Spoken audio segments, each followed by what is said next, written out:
প্রধানমন্ত্রী তারেক রহমানের 21-22 জুনের 2026 মালয়েশিয়া সফরটি বাংলাদেশের অর্থনীতি, শ্রমবাজার এবং ভূ রাজনীতির জন্য অত্যন্ত সময়োপযোগী এবং গুরুত্বপূর্ণ। সরকার গঠনের পর এটিই তার প্রথম বিদেশ সফর, যার কারণে কূটনৈতিক মহলেও এই সফরটি বিশেষ তাৎপর্য বহন করছে। মালয়েশিয়া সফরটি মূলত তিনটি কারণে বাংলাদেশের জন্য সবচেয়ে বেশি গুরুত্বপূর্ণ। 1. শ্রমবাজারের জট খোলা ও নতুন দুয়ার উন্মোচন। দীর্ঘদিন ধরে বন্ধ ও নানা জটিলতায় স্থবির থাকা মালয়েশিয়ার শ্রমবাজারটি পুনরায় পুরোপুরি চালু করাই এই সফরের প্রধান লক্ষ্য। সিন্ডিকেট ও অনিয়ম দূর করা। বিগত বছরগুলোতে নিয়োগ প্রক্রিয়ায় সিন্ডিকেট, অতিরিক্ত অভিবাসন ব্যয় এবং মানব পাচারের মতো সমস্যার কারণে মালয়েশিয়া বারবার কর্মী নেওয়া স্থগিত করেছে, যেমন 2024 সালে। বাংলাদেশ এবার একটি স্বচ্ছ, প্রযুক্তি নির্ভর, এআই বেসড এবং দালালমুক্ত প্রক্রিয়ায় কর্মী পাঠানোর স্থায়ী কাঠামো তৈরি করতে চায়। নতুন কর্মী নিয়োগ ও অগ্রাধিকার। মালয়েশিয়া আগামী মাসগুলোতে প্রায় 1 থেকে 1.5 লাখ বিদেশি কর্মী নেওয়ার পরিকল্পনা করছে। বাংলাদেশ এই তালিকায় শীর্ষ অগ্রাধিকার টপ প্রায়োরিটি পেতে জোরালো আলোচনা করবে।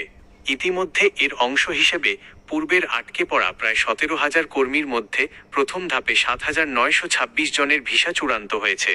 Multiple entry visa. কর্মীদের সিঙ্গেল এন্ট্রি ভিসার বদলে অন্যান্য দেশের মতো মাল্টিপল এন্ট্রি সুবিধা চালু করার বিষয়ে ইতিবাচক অগ্রগতি হয়েছে।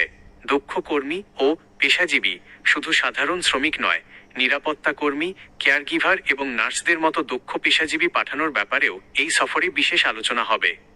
2. রেমিট্যান্স বা প্রবাসী আয়ের প্রবাহ বৃদ্ধি। বর্তমানে প্রায় 8 লাখের বেশি বাংলাদেশি কর্মী মালয়েশিয়ায় কর্মরত আছেন, যা আমাদের রেমিট্যান্সের অন্যতম প্রধান উৎস। অবৈধ কর্মীদের বৈধতা, রেগুলারাইজেশন, নিয়োগকর্তাদের গাফিলতি বা ভিসা জটিলতায় যারা অনিয়মিত বা অনথিভুক্ত আনডকুমেন্টেড হয়ে পড়েছেন, তাদের আইনি সুরক্ষার আওতায় এনে বৈধ করার জন্য মালয়েশিয়া সরকারের ওপর কূটনৈতিক চাপ দেওয়া হবে। কর্মীরা বৈধ হলে ব্যাংকিং চ্যানেলে রেমিট্যান্স প্রবাহ বহুগুণ বেড়ে যাবে। অর্থনৈতিক স্থিতিশীলতা। বাংলাদেশের বর্তমান অর্থনৈতিক পরিস্থিতিতে বৈদেশিক মুদ্রার রিজার্ভ শক্তিশালী করতে মালয়েশিয়ার বাজারটি পুরোপুরি সচল করা অপরিহার্য। 3. দ্বিপাক্ষিক কূটনীতি ও আসিয়ানে সমর্থন।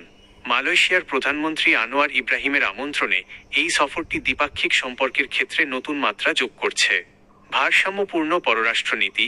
ক্ষমতা গ্রহণের পর প্রথম বিদেশ সফরে ভারত বা চীনকে এড়িয়ে মালয়েশিয়ার মতো একটি দক্ষিণ পূর্ব এশীয় দেশকে বেছে নেওয়া কূটনৈতিক দিক থেকে একটি কৌশলগত বার্তা।